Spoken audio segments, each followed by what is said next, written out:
નમસ્કાર, પ્રસ્તુત છે અત્યારના મુખ્ય સમાચાર। ભારતીય શેરબજાર લીલા નિશાન સાથે ખુલ્યું। સેન્સેક્સમાં 100 અંકથી વધુનો વધારો, નિફ્ટી 24,600થી ઉપર।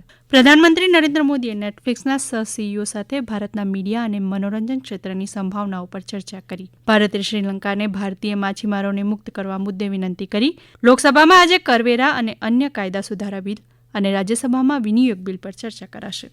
લોકસભાના અધ્યક્ષ ઓમ બિરલાએ ભૂતપૂર્વ વિદેશ મંત્રી સુષ્મા સ્વરાજને તેમની પુણ્યતિથિ પર શ્રદ્ધાંજલિ અર્પી।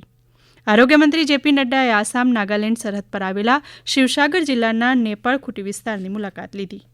સરકારે કેબિનેટ સચિવ ડોક્ટર ટી.વી. સોમનાથન અને ગૃહ સચિવ ગોવિંદ મોહનનો કાર્યકાળ 1 વર્ષ માટે લંબાવ્યો। પશ્ચિમ એશિયામાં કટોકટી વચ્ચે 60 વેપારી જહાજો હોર્મુઝ સ્ટ્રેટમાંથી પસાર થયા।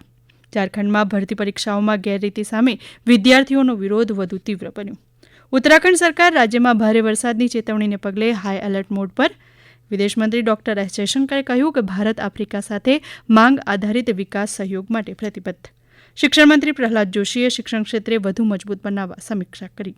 કેન્દ્રીય મંત્રી નીતિન ગડકરીએ સિલચર ટનલ બચાવ કામગીરી દરમિયાન 12 ખાણકામદારોને જીવન રક્ષા પદક એનાયત કર્યા। ભારતીય રેલવેએ મોડેલ કન્સેશન કરારમાં સુધારાને મંજૂરી આપી। આજે જાપાનના હિરોશિમા પર થયેલા પરમાણુ હુમલાની વર્ષ 1945માં બનેલી ઘટનામાં 1 લાખથી વધુ લોકો માર્યા ગયા હતા।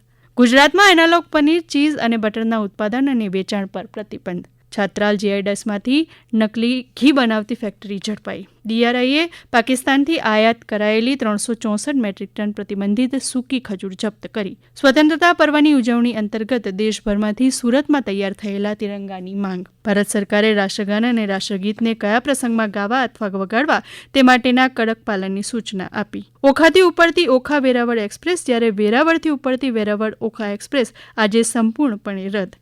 કેરળના તમામ જિલ્લાઓમાં આજે અને આવતીકાલે ભારે વરસાદની આગાહી।